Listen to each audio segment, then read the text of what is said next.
And I think sometimes people step into the world of YouTube. I miss the wave. I'm competing with, I can't compete with ad budget. I can't compete with size, all that kind of stuff.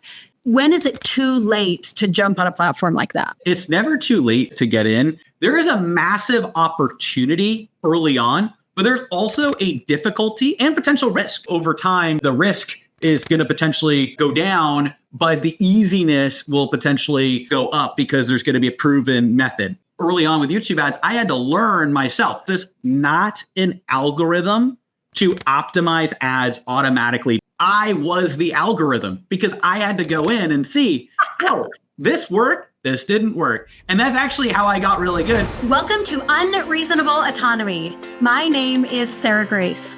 This is the podcast for entrepreneurs and innovators who refuse to settle. Here we dive deep into raw, real conversations with boundary pushers who have pursued seemingly impossible ideas and yet have achieved unreasonable results, whether that's in their faith, relationships, health, politics, yes, even business.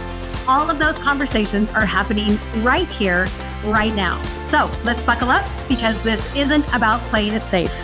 Unreasonable ideas, unstoppable results. Let's go.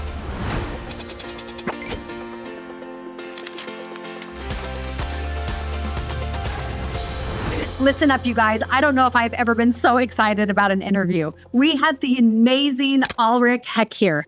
Aleric is a YouTube ads expert and founder of AdOutreach. Yes, he is here. Over the last 9 years, Aleric has taught thousands of entrepreneurs and business owners how to grow and scale their business using laser-targeted YouTube ads. Collectively, Aleric has helped his clients generate over $300 million in sales from YouTube ads and scaled his own business to over 8 figures. You guys, you're going to love this conversation. We are going deep. Let's get started. You guys, welcome back to the podcast. You guys, this is 6 months in the making. 6 months in the making. We have Aleric Heck here with us. How are you? I'm doing great. Thanks so much for having me on. This is such a blast, and we are not going to waste our listeners' time here at all. Whether you're on YouTube, whether you're on Spotify, whether you're on Apple Podcasts, we are going to dive straight into the nitty-gritty. The reality is there was this guy who I kept seeing his face online, and then I kept having friends like tag him and like mention him, and I'm like, who is this Aleric guy? Who is this guy? Come to find out, you have absolutely dominated the YouTube ad space, right? Which, as a mother of 4, I have serious feelings about YouTube and serious feelings about YouTube ads and my inability to choose what kind of ads come across my YouTube devices. And I thought, this is a guy that is such a force for good in the YouTube space. And so, of course, we had to bring you here on the podcast. It's taken us about 6 months to make our schedules align. And I just know that the timing must be right. So thank you for being here. Absolutely. Thank you so much for having me on. I'm excited as well. It's going to be great. And we are going to dive straight in from zero. Like, if people don't know anything about you, they're really at ground zero and they're like, who's this Aleric guy that Sarah's brought on? Now, this is the guy who I heard in his bio has generated over $300 million in sales using YouTube ads. How in the world did you get there? Yeah, well, thank you. So, ultimately, I started out actually on YouTube 16 years ago. So totally different platform. I'll kind of walk you through the whole journey. But of course, what I really focus on now is helping all kinds of different businesses and especially a lot of expert coaching, consulting style businesses as well, leverage the power of YouTube ads and YouTube channels to be able to get more leads and clients. And we'll talk about all of that. I'm happy to dive into some of the strategies, some of the different pieces. But I actually got my start when I was pretty young. So I'm 28 now. And I started on YouTube when I was 12 years old. I had a YouTube channel. I know, 16 years ago, back in 2009. Incredible. I started out, got an early start into the entrepreneurship side of things. And of course, the first few years was just kind of, seeing and starting to build things out. But basically, I created a YouTube channel back then where I was reviewing mobile apps. I was doing tech tutorials. My first big video to really take off was a complete beginner's guide to the iPhone. So I made a video showing how to use an iPhone for the first time, and it got over 1 million views. And really? That's over 1 million. And that was like, I was probably 14 or 15 at the time when that happened. which was pretty cool. And so I got excited about that. I was just showcasing the best, tech. And I realized that at that point, I had an opportunity to really have this be a full business. So I started, that YouTube channel like 16 years ago, but it really became a business maybe, 12 or 13 years ago. And I was doing that through high school and into college, basically creating these videos for every new iPhone that came out, for some of the latest apps. You probably, remember, like, I think a little over a decade ago, the apps, were like, that was huge. That was like what AI is now, or apps, then and all of that. And so everybody had an app, and all the developers, they'd reach out and I'd do a video.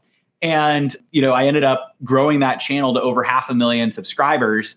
And the channel actually still exists today. I hired a friend of mine and fellow tech enthusiast, this guy, Justin, to run the channel now, as I shifted my focus to the business side. But in college, that's when I read the 4-Hour Work Week. So, Tim Ferriss's book. I automated the business. I pulled myself out of the day-to-day. Incredible. I hired a script writer, a video editor, somebody to do business development, to reply to emails. And once I was able to do that, I realized that I had an opportunity to look for the next thing. What was the next thing that I was really going to do and focus on? And that's when it actually kind of hit me, because I had an app developer that was sponsoring, one of my videos. So they paid me to do a video. I published a video. They got a bunch of downloads, like, this is awesome. But then they asked, can you publish the same video next week on the channel? We want to double our results. And I had to tell them, like, hey, I don't want to take your money for that. Like, it's not gonna actually do what you think it's gonna do. Like, as you and I both know, right? Like, you can't just publish the exact same video on the same channel the next week and double the results. It just doesn't work like that. So, they're appreciative that I told them that. And I was like, hey, like, I don't want to just take your sponsorship money to do this again. Like, it's not going to work the way you want. So I said, well, what if we do this? What if we just take that same, like, this was like $500. What if we take that same money that you were going to pay me? We just put it into ads and, get more people to see this video. And I do that. And this was about a decade ago, actually, like, exactly like a decade ago, because this was in 2015. I go and I run those ads, and they get thousands more downloads for their app. So now they're really excited, and we keep those ads going. Then they tell their developer friends who has another app, and I do that. And then there was a performance marketing company working with them. They call me up, and I still remember, like, they call me up. They're like, all right, Aleric, we want you to drop out of college, fly out to Silicon Valley, like, join our team. You can run the YouTube ads division. They offered a lucrative, job offer and, potential, like, vested equity, things like that. And it was very tempting, but I turned it down, because I realized, just like a lot, of people who are listening and watching this, especially, what the podcast is all about, right? It's like, that freedom, that autonomy that you have, right? I knew that I wanted to, be the king of my own castle instead of the knight in somebody else's. Yeah. And I was, born to be that entrepreneur. And that's what I decided to do. So I created AdOutreach. Originally, I was doing YouTube ads for mobile apps. So I tapped my network, drove millions of downloads across a variety of different apps. Then I shifted to the world, of, different types of businesses. So we've had a variety of different businesses, but especially these days, a lot of coaching, consulting, and expert-based businesses. But we also have products, services, and, software companies as well that we work with. And so, and then we just kind of ramped it up from there. And obviously there's a lot more to it than that. But, today, we've got an amazing team. We've got about 30-ish people on the team. We've worked with thousands of businesses over the last 9 years with AdOutreach, and collectively generated hundreds of millions of dollars in our clients. And in fact, I told you before the podcast, I'm like, that is the biggest revenue number we've been able to declare on the podcast in an intro. Like, congrats to you. That's a huge win, because results speak for themselves, right? That you clearly have figured some things out. I want to back up a little bit, and I want to think about you in high school, middle school, age-ish, however your school system is broken up. What was it about you or your life that made you want to dive into the world of making money and making an impact? Or, like, what were you like back then that brought you into that world? Yeah. So that's a great question. So I think the big thing is I was always just passionate about a couple different things, technology and also helping people like understand it. So I was always the one kind of showing people, hey, here's how you use this, here's how you do that. And even with what we're doing with YouTube ads, like a lot of what we're doing is it's not just doing it for, we have clients that we have some agency stuff, but we also have a lot of training and education around YouTube ads. So we have a hybrid model where we're helping our clients set up their ads. We're showing them how to do it. We've got our content where we're walking them through step by step. So I think that's one thing that I've always liked is, being able to make something that maybe seems a little bit more complex and distill it down into a simple part. I just get really passionate about it. And I've also always loved video. So, I remember I was filming videos. When I was a kid, I actually thought I wanted to be like a movie director, like a lot of, people who love video. But then I realized that, my real calling was, on the marketing side, the video side, helping all these businesses. But originally, I would film all these videos with like friends, and I had a video camera. I remember getting a video camera. There's a picture. I think I was reminiscing or put it on like, Facebook at one point. But basically, there's a picture of me when I'm like 6 or 7 years old, the video camera that's like, not like, it's only a little bit smaller than my head. And it's kind of like I got a video camera like as a little kid. Yeah, it was kind of funny. And I taught myself how to edit, Adobe Premiere and like that was back when it was like the disc set and everything, when I was 9. And then, and I was doing all these different videos, publishing them, and actually it was kind of funny because there was actually these sites where you would publish them, but if people didn't like them enough, they'd get taken down. So when YouTube came out, I was like, oh, I can just publish them and nobody's going to take down my video. I could just publish it and it'll be there. That was really exciting. And that's why I went, all into YouTube.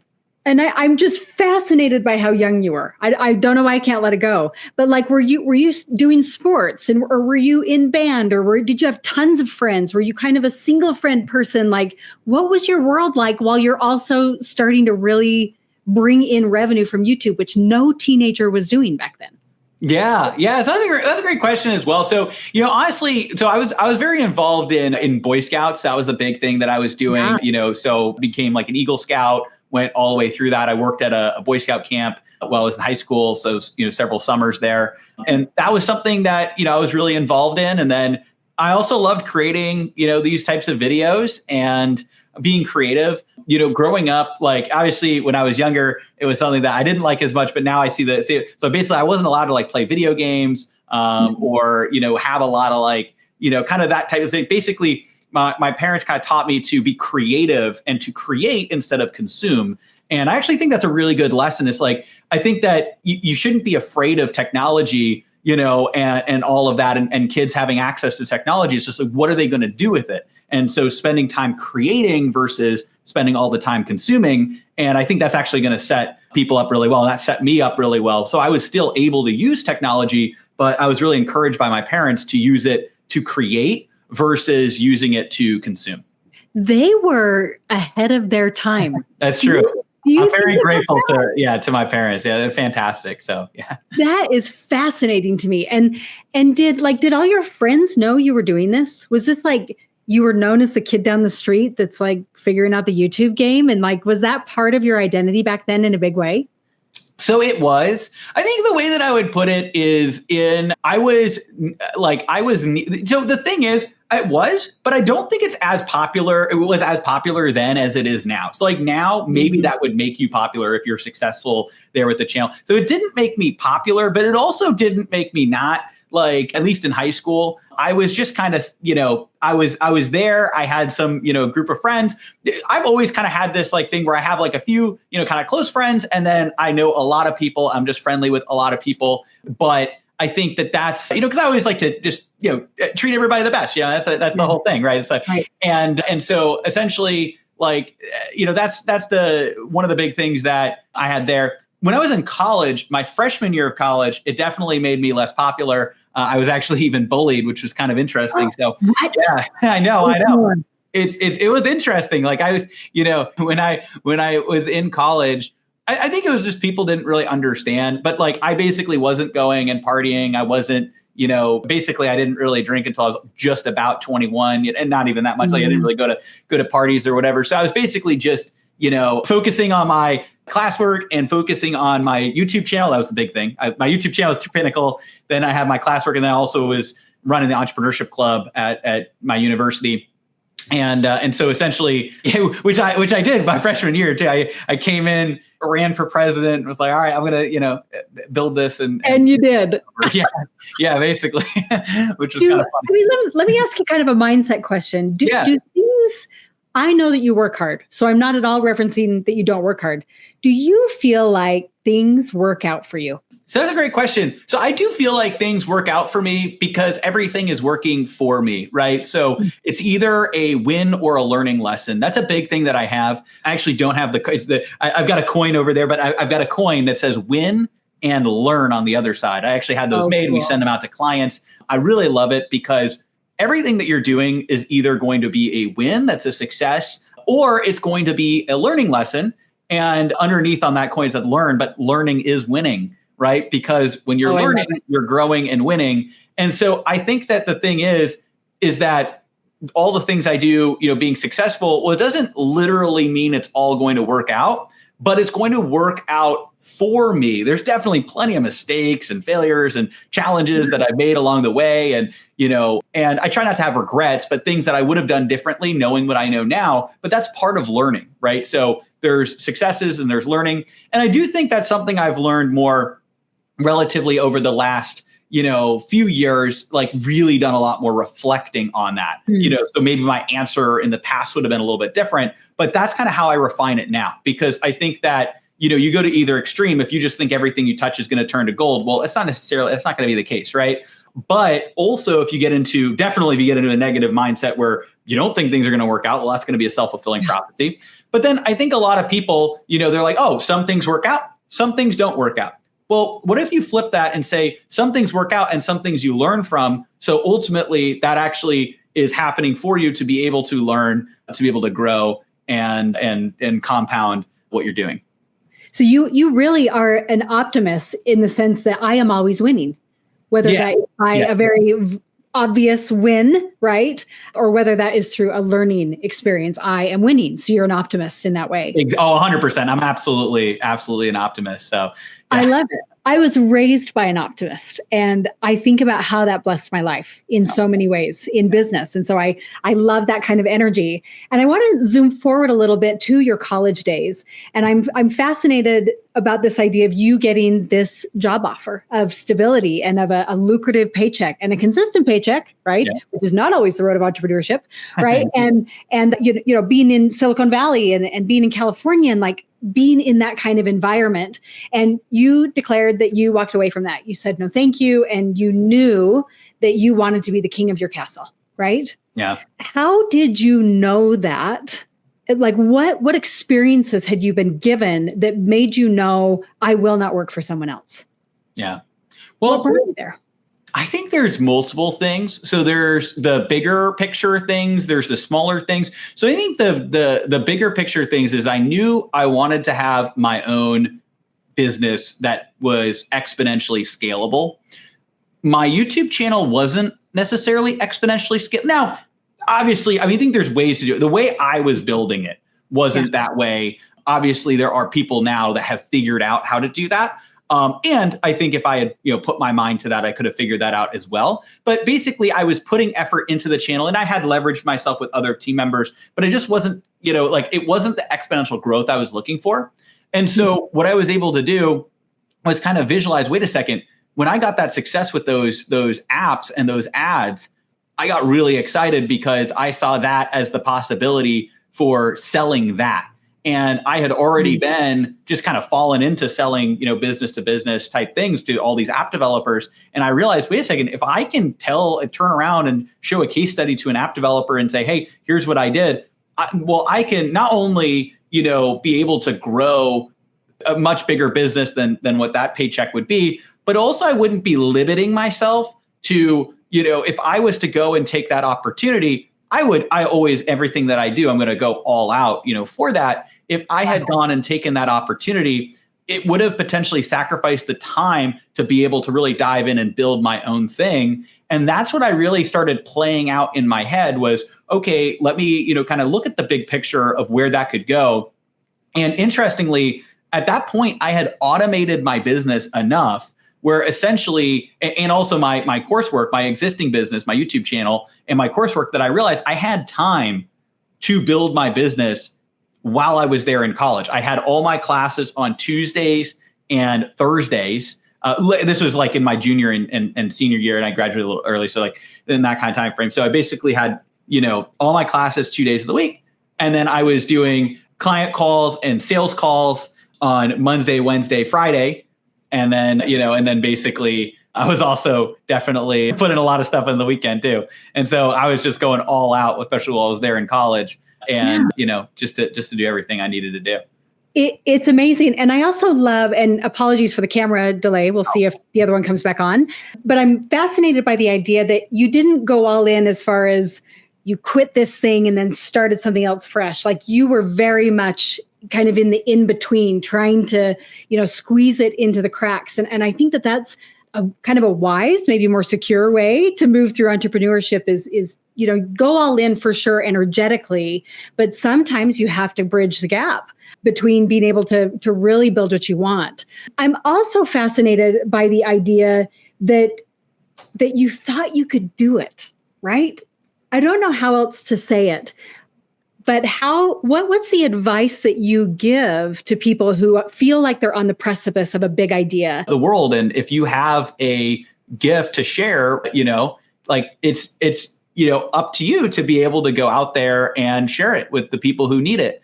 And I think the thing that gets people stuck is they're worried if they take action, they may fail. But if you flip it, it goes back to what we were talking about before. And really, there's only two true failures. The true failures is to either give up on what you're looking to do, or the failure to learn, which is a little bit more insidious, because, if you actually have a few of these mistakes, but you're not learning from them, then that is also a problem too. So, that's also how it can get, you got to understand it. So you either win or you learn, but you want to learn from that thing. And so essentially, if you realize that, barring any type of health and, type thing, which hopefully, God forbid, like that, right, anything like that. But barring anything like that, if you are able-bodied, you are in control if you actually fail or not. Now, you might have setbacks or even severe setbacks, but you are in control if you give up or if you fail to learn, right? Edison went through 1,000 light bulbs to get the light bulb that we have today. Right. And so, is that a failure or is it a success? At the end of the day, it's a success. So if you got to zoom out and look at that. And so ultimately, you have the opportunity to decide that you're going to continue and decide that you're going to look at it as you're either going to see the success and win, or you're going to have a learning lesson that can, lead to a future win. Incredible. And through your experiences of facing failure, right? But I'm going to win at all costs kind of thing, whether that's an obvious win or a learning thing. Do you feel like you've had a mentor? Like, who do you point to as this is someone who has guided me, whether it's religious in nature, business in nature, like who have been some of those people for you? Yeah. So definitely a lot of different people come to mind. One of them, like my first mentor that I worked with, Taylor Welch. I don't know if he's amazing. And, and he's definitely been stepping more into the religious and spiritual side as well. Like, he's always been that way, but like now more publicly. And, but also, on the business side, like I actually was an early client of his back in 2016. So I was in my college dorm room and I get on the phone. I see one of his early webinars and, I get on the phone. This is also back in his early days. So he actually got on the phone with me as like a potential client, which is kind of funny. Like, if like Taylor, he's built like 100-person sales teams, right? So yeah, like you can't get on the phone with him right now. You can't. Yeah, exactly. So this is the early days. I love it. I get on and, and I tell him everything that I'm doing. And he said, hey, like, it sounds like you have a lot of things that are going well. Like I was at that point, I decided to do this myself. I was doing YouTube ads for these different apps, but he said, there's a lot that you can learn. And I was talking about him with his coaching program. He's like, if you do this, it's going to change your life forever. And I was like, wait a second. Like, all right, wow. Okay. So I jumped in.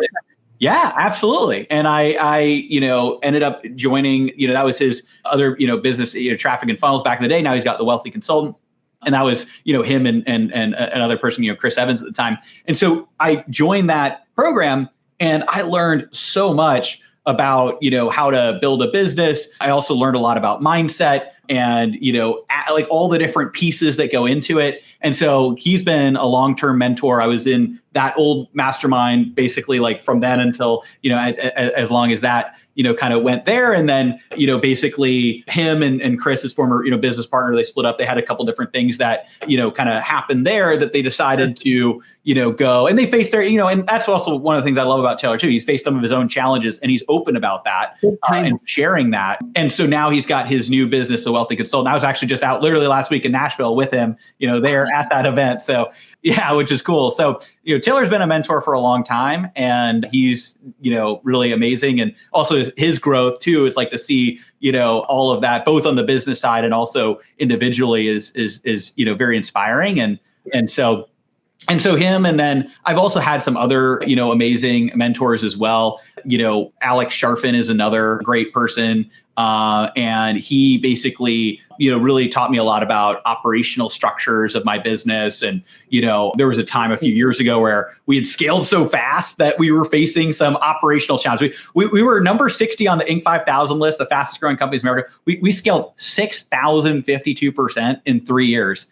And when you do that, things break. So things break. My heart is racing for you right now. I'm like, I know. So, I work with it. And that was a time that I was very stressed and, and I was able to work with him, through that. And, and obviously a lot of other, mentor, Roland Frazier supported a lot. And, there's a lot of different people that, have impacted. I can't really necessarily, say every single, one, sure. But, a lot of amazing people along the way for sure. And sometimes sometimes it comes through books or podcasts or the people that have helped you build. But I heard a common theme and I want to ask you about it. One is that when you first started YouTube, you were like, it wasn't that big of a deal. It wasn't as well known. Like I kind of got in ground floor.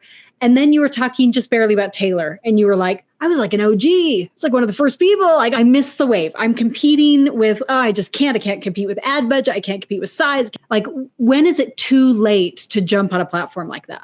Right. And obviously I'm a huge believer that everything that I invest in or do, like, again, it's working, for me. So I'm going to learn from it.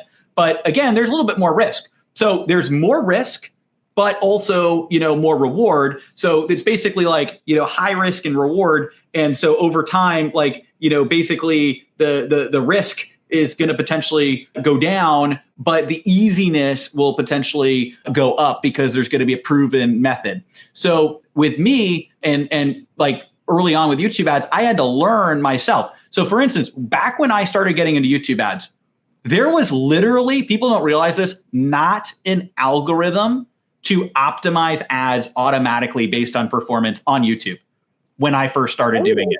It was all cost per view ads. And you could see what converted, but it would not manually optimize. Now, Facebook actually had that at the time.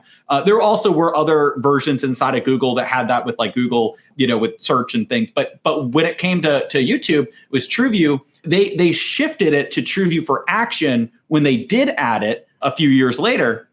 But in the early days, I was the algorithm because I had to go in and see, this worked, this didn't work. And that's actually how I got really good. And some people ask me, well, how do you understand the algorithm, so well today? And I even created an AI ad targeting software, keywordsearch.com, that, helps target and do all that. Well, it's because at one point I was the algorithm. I had to go in and actually like manually optimize these different campaigns. And so it was harder, but now things are easier, especially with a proven process. So essentially, you don't have the first mover advantage, but you have the documented, proven strategy, which is, of course, what we help people with, advantage. Same thing for something like working with a mentor like Taylor, right? In the early days, you might be able to get in early, and I definitely have a closer, relationship with Taylor directly than, people who might, although again, like, Taylor's very gracious with the way he, works with a lot of people. So even just at this last event, like he's always,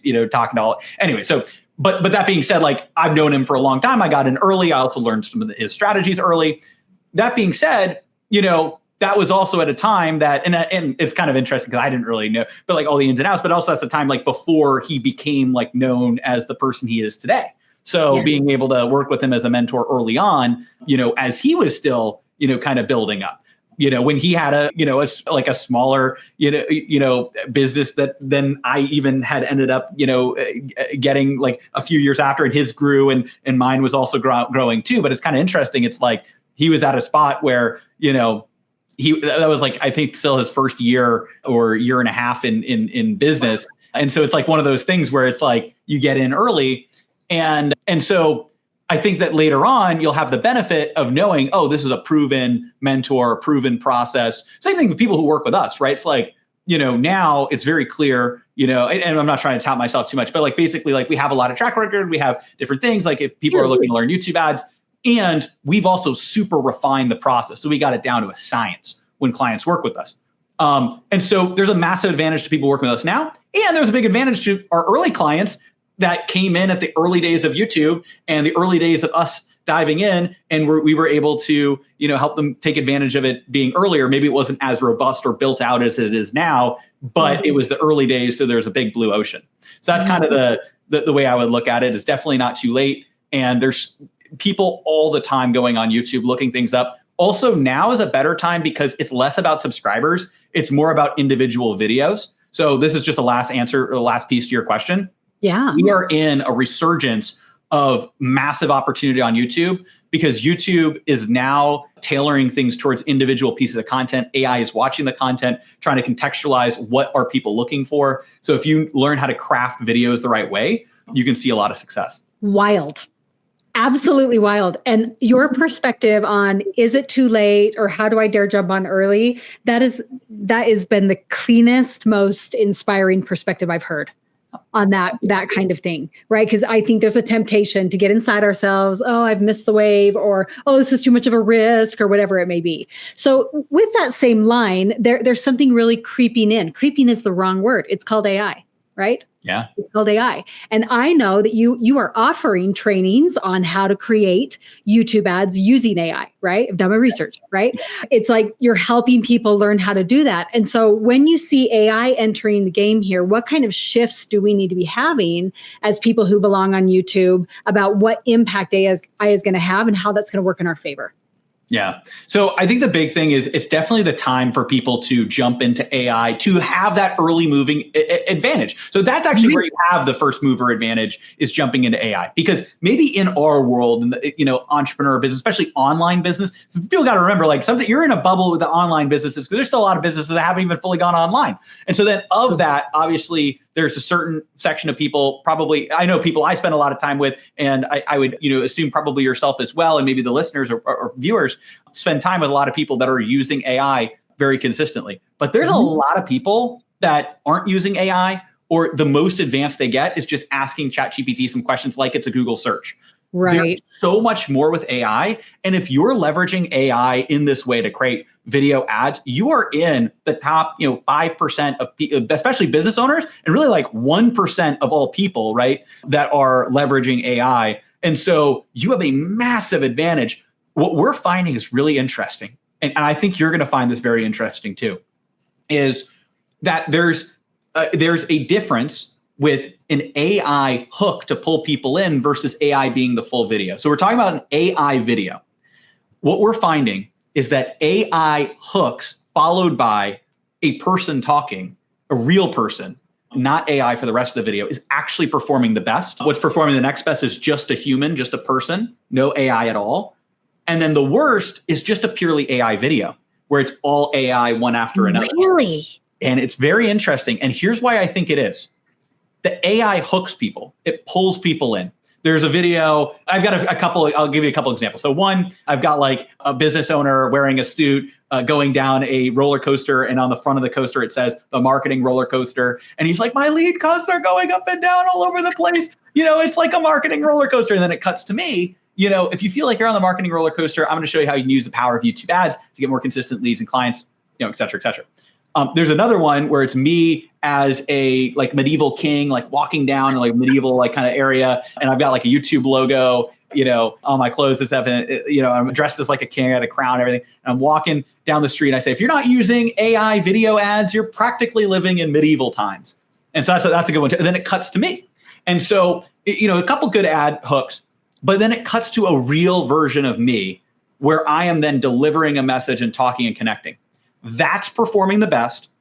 Just a version of me, like the kind of classic YouTube ads I've been teaching for a long time. That's the second best. And the worst is when it's only AI. So imagine that AI hook, then another like an AI version of me talking about like how you can use YouTube and you can do. And I think the reason for that is subconsciously. I don't even think people are conscious. Subconsciously, you're wondering, who is this company? Like, who actually is behind this? Is there a human behind this? Anybody can put together this AI. I think it's very interesting. And like, I don't think everybody's thinking that way, but I think that subconsciously people are, because that's like the thing that shows me is like, wait a second, why is this purely AI ad not working as well as some of these other ones? And then we had kind of our best performing normal ads, but what's working the best is an AI hook. The reason for that is it captures attention. So the first 8 seconds, Google VO hook, pulls people in. Then you have a human talk and connect, and you have the best of both worlds. The AI allows you to rapidly test as many different, hooks. It's creative, it's eye-catching, but then it cuts to a person delivering a message because people still want to buy from people. And I think that's a really valuable, insight that at least I've seen based on what's happening right now.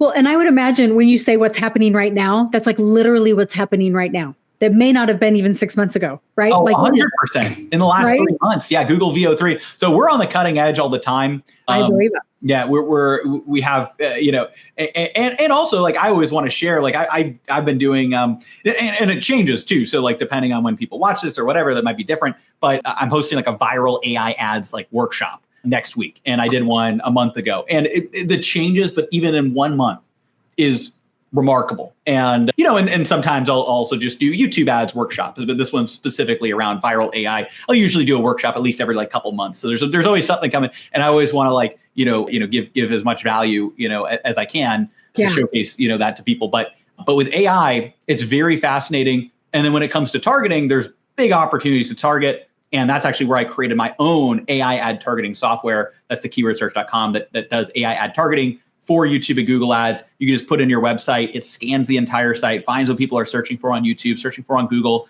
websites they might be going to. And then you can just choose which ones you want. And in one click, sync it over to Google ads. Oh, my word. And listeners, we'll make sure we link everything below so that you don't feel like you have to Google it or search whatever. Like we'll make sure it's all linked below. And I think that you bring up an interesting point about the speed of the changes that are happening, right? And the human condition can kind of like, I'm going to mess it up or I'm going to miss it or drink from the fire hose. And when you say we are on the cutting edge, you are excited. Oh, yeah. You are excited. And so where some people may be like, AI is taking over my job. And I write webinars for a living, right? And when you start to look at AI, it's like, okay, what's the opportunity here? What's the opportunity here instead of how am I going to be replaced? Like, what is your view of AI?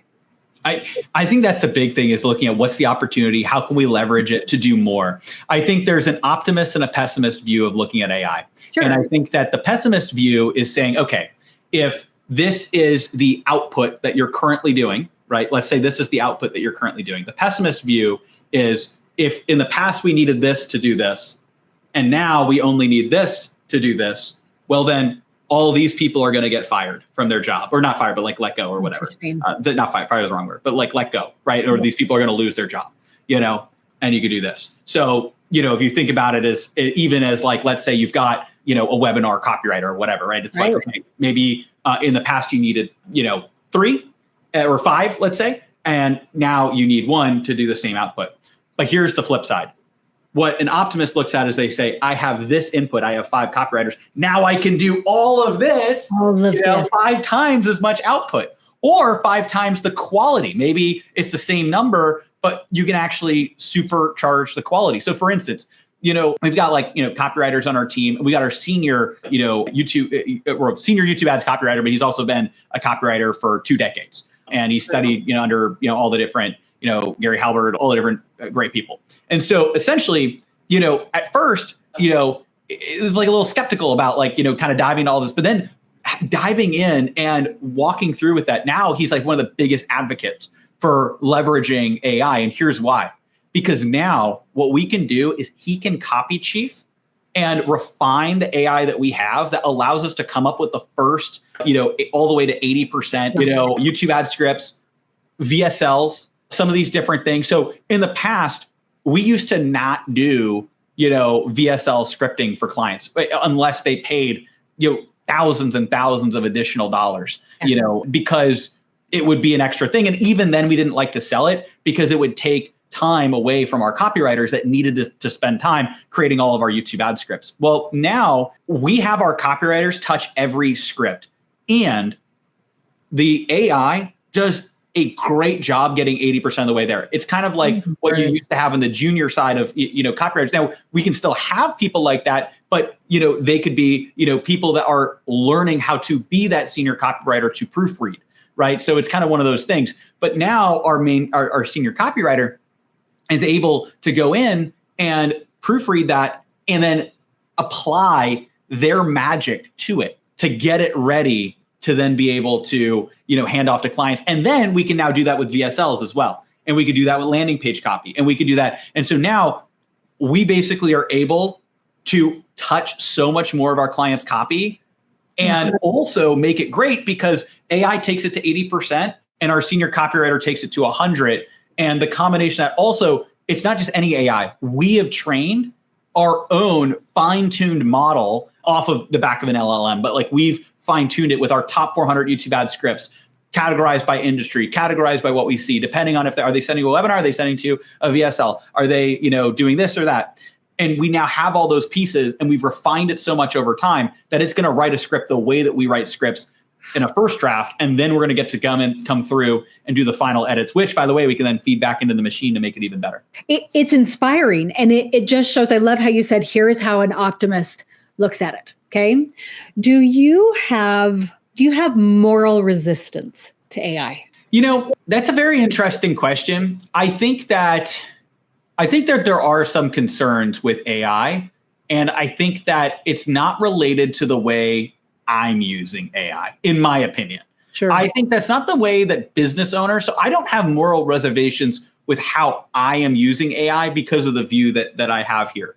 Sure. But I do think outside of that, there are concerns as a whole for, almost like humanity as like an existential side. That's what I mean. So I'm I think curious. that I have concerns. I don't have moral concerns with how I'm currently using it, or also how other entrepreneurs can use the tools that are presented to them. But I think it's actually more where AI could go when it gets to the full artificial general intelligence and then super intelligence. And, I've definitely read some things that are concerning. So there's the AI 2027 report. I've watched it. Yeah, it's there's a video on YouTube, really good, video, although it's a scary video, and a breakdown. And I think that's the thing that's scary, because also both outcomes kind of seem scary. It's like, okay, the AI takes over, or the governments control the AI, but then the governments control this super huge thing, which, it's like, okay, all right, because that's a lot of trust, to have there in the government. So anyways, I think that's the thing that I don't really have an answer for. And I also I don't really even know how to fully think about it. And I think sometimes a lot of people get caught up thinking about things that are outside of their control. Now, it doesn't mean when things are inside of your control. So if you have an opportunity to make a change, especially when it comes to challenges out there in the world, I'm a huge believer in, finding worthy causes and charities to donate to. Yeah. If there are things that you are genuinely concerned about when it comes to, challenges in the world, and you want to, speak up about that, or use your platform for that, or, support something, then, by all means, right, there's opportunities there. That being said, when it comes to worrying, right, there's a quote I really like. Actually, this is something that my dad told me, is that worrying is a tax on a debt you may never owe, right? And so it's like a tax on a debt you may never owe.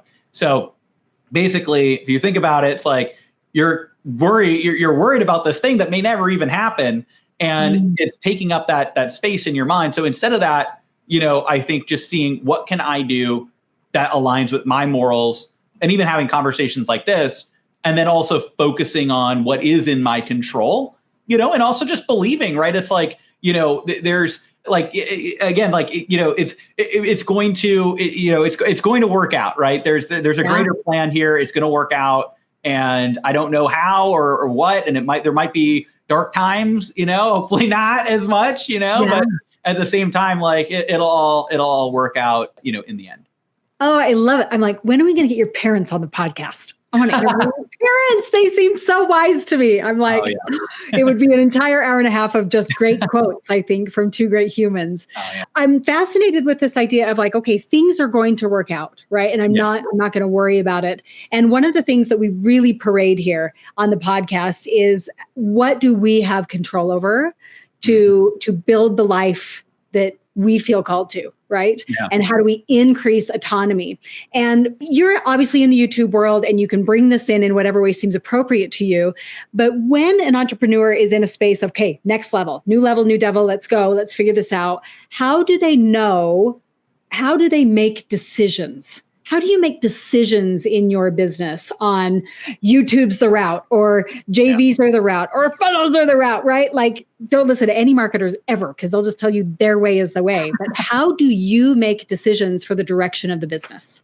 Yeah. So I think that what you really need to do is look, and everybody's going to have their own way of making decisions. So I think you need to figure out what is the way that you make the best decisions. And, and then really embrace that. I think the way that I make a lot of decisions is I try to look at a risk reward, and I want to do something called risk arbitrage. So I actually learned, so going back to different, it's actually kind of funny. It was a very brief interaction, but it was very pivotal with Jay Abraham. I was at an event in 2019. I was in Paris. It was the Paris Mastermind. Just to set the frame, it was at the Ritz-Carlton Paris. And they had just finished telling us about the golden goose. There's a golden goose, and, and all this stuff. And, everything's gold. Think of like if you say Ritz in America, like just think of like, all right, like even crazier, in Paris, next level. So definitely recommend checking out. But anyways, so we're in this like ballroom, and actually Taylor's there as well. So it was at his event that Jay Abraham was the special guest, like kind of co-host for the event. And so essentially Jay Abraham was there. And at the time, I remember in my business, I was doing, I was doing around $200,000 a month, and I was running like 20. I'm using these numbers, by the way, just to say like what he told me. So not to brag about numbers or do whatever. And I was spending about $25,000 a month on YouTube ads. And I had a salesperson at the time, and I was worried about hiring another salesperson, and it was the salesperson and me taking calls, and we were kind of maxed with our calls to a degree. And I was worried about hiring another salesperson, because also the salesperson I did hire had a lower enrollment rate than me. And so I was like, and so I remember asking him this question. I forget exactly how I framed it, but I basically framed it in this way. And what he told me, remember, this is like 2019. So this is, years ago. So this is how I learned and became who I am today. And I'm sure also I look back on this, I'm going to have so much more growth, in the future. But basically, anyways, so I was sharing that, and he said, and I was asking him what to do. And I was like, I don't know if I should scale these ads or if I should hire another salesperson. And he addressed the salesperson side first, that, kind of the classic stuff. They're never going to be as good as you, but you're not scalable. You need the thing that's scalable. So you got to look at the metrics of what your salesperson is doing. And then what he said was, he said, you have a risk arbitrage situation, right? If you right now, you're asking if you should spend more on ads. I think what you should do, or hire a salesperson. You hire a salesperson, an extra salesperson, and you double your ad spend. And let me show you why.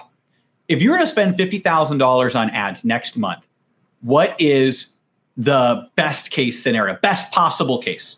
No challenges at all. Like, well, the best would be we double our revenue. It would be 400,000. I don't know if that's going to happen. There's some diminishing returns. We also have the other salesperson might not be as good. He's like, yeah, okay, that's okay. But that's the best case. It's another 200,000. What is the worst case? And, I said, well, honestly, I don't really see any, like, worst case. We just, maybe the salesperson's really bad, and maybe we like recover like the 25K, like we recover it, it's like kind of a wash, right? It's like, we basically make 25K. And he's like, yeah. And the absolute worst case is you can't even make it work the 25K and you lose 25. So he's like, the absolute, so I wasn't even thinking about that, but he was like, the absolute worst case is you lose 25. The best case is 200. Now, what's the most likely best case? And I said, well, it's probably maybe like between 100 and 150,000 we might do. It depends on the close rate of the person we bring in. Okay. And what's the most likely worst case? I said, honestly, like, I'd be even surprised if if we do any less than like a 2x on that. So 50K. So he's like, all right, so you're saying most likely you invest an extra 25,000 and you believe most likely you're going to make between 50 and 150,000, and best case it's 200, worst case you make 25, you break even, or absolute worst case you lose that 25K. He said you have a risk arbitrage situation. They wouldn't give you those odds in Vegas, No kidding. And it changed my entire perception on everything. Wow. And that's when I realized, okay, I need to go ahead and do that. And sure enough, I don't think it was immediately that next month that I raised the ad spend. So the next month I did raise the ad spend. I didn't go straight I didn't double it to 50. So I was hiring the salesperson. And then, but by the month after that, I did go to 50 and we did over 300,000, and change. So it was kind of similar to that. There was some diminishing returns. It was, or getting the salesperson all set, but it was a huge, like 25 to make an extra 100. It's like, all right, let's do that. And then from there, over the course of that, the next couple of years, I was able to scale the business up to over $1 million a month and basically 5x the business from that point. And that played a big role in, basically it was from 2019 to, actually, yeah, it was from that 2019 to 2022 was our 6,000% growth. It was, a 60x. And, and a lot of that was in 2020 and 2021. And, so there you go. And I'm blown away by the numbers, and I'm grateful you'll share numbers so we can really, really dive into what was happening. And do you attribute just some really good timing there with COVID? I think that there is good timing, and I hate to say, because again, I know a lot of people, had some challenges. And also, it's interesting because I think certain things were overblown and maybe we didn't need to do, but also there were people that either lost their lives or had serious health issues and things like that. And so we're being respectful of that, and also understanding that, hey, maybe like there's a reason I moved to Austin, Texas. I used to live in Massachusetts. I was in Boston, and Yeah. And so, and I wanted, so anyways, around, so in early 2021, I moved out here and, surrounded by a lot of great entrepreneurs. But at the same time, like, one of the things is basically, I think that for online businesses, there is no denying that it really was a boost to online businesses. People were going online. They had to go online. So we saw a lot of that. And we were there to support the businesses. And I was ready to scale up at a time that other people were kind of scaling back. And so we embraced that. And it was, so it was like, that was my, so I remember somebody asked me like, what was the, kind of, your like COVID hobby. And I'm like, well, it was scaling my business. I didn't make the sourdough bread. I was like focused on growing my business and but so it was good. Well, I love it. And I love hearing the timing of it. Yeah. If you ever heard in business, I'm sure you have with the rooms you've been in, that what got you to this point will not get you to this point. Yeah. And you talk about growing by 6,000% and you're like, Sarah, things broke, right? And that there are different levels to business. What do you think was the hardest level for you to crack? So I think the hardest thing for me to crack was the shift in the high ticket space to a recurring space. It's actually very interesting because that's all Taylor is teaching now.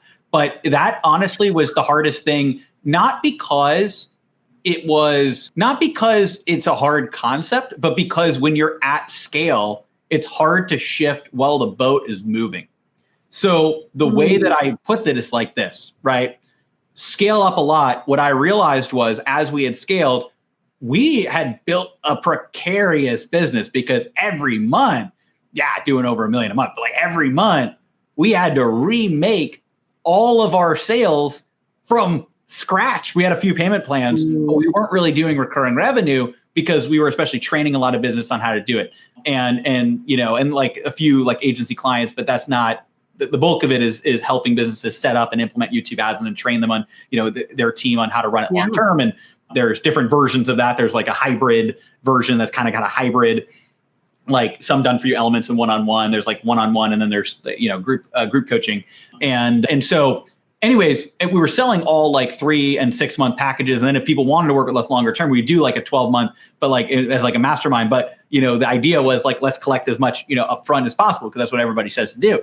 Right. And the problem is at a certain point, you realize that you grow your expenses as a company so much, but you're reliant on all new sales. And then you become addicted to it, because if you're collecting everything upfront, basically, you need to keep doing that. If you say and decide that you want to shift to recurring revenue, which we've done, and that's why I say it's the most challenging thing, is if you shift to recurring revenue where you're used to getting things up front, but then you shift to say, I want to build a more sustainable long-term business where I grow MRR, how do you do that in such a way that you also protect and mitigate your downside risk from that, pulling off the Band-Aid and making the shift to a more recurring revenue? So that was probably, that's a, concise way of saying like, that was a very challenging thing. And some of the lessons that I learned, right, is, basically you can have a little bit of both. So we, and we had to learn that. So we shifted just straight to recurring. That's actually one of the things that Taylor teaches with revolving price. It's really good. So basically it's like a higher upfront and then a recurring over time. And then also really just absolutely diving into not just client results, which we've always been super focused on, but client experience. How do they feel? Really having them, know, like feel like they're known and heard, seen and heard is really important. And so anyways, there's a lot of different things that we did to shift it to more of a long-term, and also adding other things in, not just YouTube ads, but YouTube channel growth. And, and even bringing on somebody to help with meta ads too with our clients. Kind of funny for me because I ran all my ads off of YouTube versus meta. But like the thing is, some of our clients wanted that. And so, it's like, all right, well, let's do what they're looking for, and so now, and I think that the next hurdle that I'm looking at is actually shifting into my new kind of branding and positioning around video more holistically. And so this is like, so that was the mountain that I've just kind of conquered, is shifting to recurring revenue, and it took longer than, it took like a couple of years, honestly, like to make that really do it, to really do it and do it right. Now, the next thing is not being just known for YouTube ads, which is, it's scary because it's kind of safe. It's like, I'm known as, the YouTube ads guy, but I think there's so much more that I'm meant to be. And that's where, I'm publishing my first book, which is really, I'm so excited about this. I've been working on it for 3 years. It's called Video Authority, The Art and Science of Converting Viewers into Clients. And it's coming out very soon, videoauthoritybook.com, but it's coming out very soon, like literally in the next like few weeks. Here we're doing a soft launch, and then we're going to do kind of a bigger one later with like the ebook and online versions. But it's very, very excited for that. And I really want to be known as the video marketing person. And I think that there's an opportunity there. And I think that, again, like I know there's going to be work involved, and anytime you're shifting your brand, that's a long-term play. So it's not like it's going to happen overnight, but I think a few years from now, people, when they think video marketing, I want them to, think of me. Right. And that's, by the way, that's not to put anybody else down, but that's my personal goal on that for side. sure. And you said you're 28 right now. Yes. Yeah. Okay. And so you're 28 and you're like, I've dominated the YouTube ad scene, ads outreach. This is great.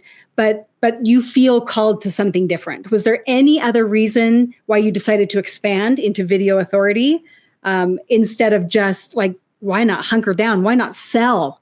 Why not? Again, how have you made this decision? I think that the big way that I look at it is I know that things are changing so much, especially with AI and with all of that. Like I know that there's an opportunity to really help people with video, which is the core of like what I've been excited about for a long time. I've been niched into these individual things, but video marketing is what I love to talk about and speak about. And, I think that I have things to say and I have the ability to help people with that. And it's also fun to be on the forefront of that. And with AI video and with, some of these different things that are happening. And so, that I think plays a big role into that. And just, it also sometimes things that seem scary, but you feel like you should do it and you kind of feel called to it. Exactly. It's like, that's the thing that you should do. And so, yeah, there you go. That's really, where that came from. It's amazing. And like to like tie it all together, that's what you were inspired by when you were in high school. Technology and helping people and kind of holding the video camera all the time, right? And so it's like you are continuing, here is a new way, here is a fresh way, here's something that excites me. And I deeply admire your ability to continue to push the envelope and to evolve. I think it's hugely refreshing. And I think it's something that we can all take a lot of notes on and say, where am I pushing myself, right? Where am I feeling stagnant and what is next for me? So bravo for you. Bravo. Thank you. Thank you. Well, I feel like we have been so blessed to sit with you today, right? You are the YouTube ad guy in my brain, and there is so much about you, right? There is so much about you, so much depth, so much, charisma, all the good things, but the optimism and the viewpoint and how do I reframe and how do I take advice from mentors to keep this thing going? And what do I do when I feel restless? And so many deep lessons, right? So I just have a couple of ending questions for you as we end our time together. We ask all of our people that come on here just kind of some rapid fire questions. So are you ready to go? Oh, absolutely. Let's do it. Okay. The hardest one for sure is, what is one book every entrepreneur should read? The Infinite Game by Simon Sinek. It is phenomenal. And, obviously I love his other books too. Start with Why, Leaders Eat Last. But The Infinite Game is amazing. And it really can show you a lot of what we talked about here, plays into that. Incredible. You knew it. Most people have to look behind them and go, what am I reading? I don't even know. Oh my gosh. That was so good. That was so good. Okay. Second question is what is something on your bucket list that you haven't done yet? On my bucket list. Okay. So on my bucket list, I guess non-business related would be to go to Japan, and I'm planning a trip to go there. I've wanted to go for a while. It's just it's a cool place. There's area, anyways, it's very interesting. I also love Japanese food and sushi and all this. And I hear it's phenomenal over there. So going over there on my personal bucket list, and then on my business bucket list, I would say on the business bucket list, that's a very interesting one. I mean, I want to speak at a stadium. So that's on it. The biggest room I've spoken in has been 2,000 people. Actually, no, 2,500. So I had a big event in Germany, in Frankfurt, Germany. The This Is Marketing event. That was 2,500. And then I had an event, Destiny Fest in Toronto. Those 2,000. I'm actually about to speak at the next one in a few weeks here, about 2,000 people. But I have not spoken in a stadium. So I think that's on my bucket list as well, is, to go and do that. I've got to introduce you to someone after the call. Okay. Oh. This is kind of exciting. That's great. All right. Hey, if we can make that happen, that would be amazing. I know. My brain is clicking a little bit right now. All right. Okay. Final question. Okay. And maybe a little bit more sensitive in nature to you. Okay? Yeah. Imagine yourself at the end of your life. I know you're 28. Not even close, right? But imagine yourself at the end of your life. What do you hope those you love most say about you? Yeah, that's a very deep question. So what I hope that those who I love the most say about me is that I truly impacted the world for the better and really helped and created a big ripple effect of impact. So not just the people I directly, was able to impact, both through business and also through, I love, donating different charities and things like that. And but not only through those, but also the people that get impacted through a ripple effect of that, especially on the business side. There's so much ripple effect from if I go and I help a business that is going out and doing good in the world, right? Maybe they're helping people with their health, or, they're helping people with their businesses or whatever it is, then they're working with all their clients and they're being impacted, and they have their employees and they have families and they have, so on and so forth. And so I think there's a really big ripple effect, and I want to know that, that is something that was, kind of came to fruition. It was a big ripple effect of impact, the people that I was able to support and touch. I love it. And I would say you are well on your way. Oh, thank you. Well on your way. Incredible. Well, thank you again so much for being here with us, Aleric. It's just been absolutely amazing, speechless in a lot of ways about the life that you've already built and then the life that you are aiming to build. So thank you again so much for being here. Thanks so much for having me. Thank you for listening to the Unreasonable Autonomy podcast. If you loved this episode, my guests and I would love to hear about it. Go to the show notes to reach out and let me know what resonated with you or what topics or guests you want to hear in the future. I am here to create for you. Look, I deeply admire your commitment to pushing boundaries and going after an unreasonable life. Keep dreaming big, taking bold steps, and expecting the unreasonable. For more, go to the show notes to dive deeper into the conversations that will keep you going. Thanks for being here.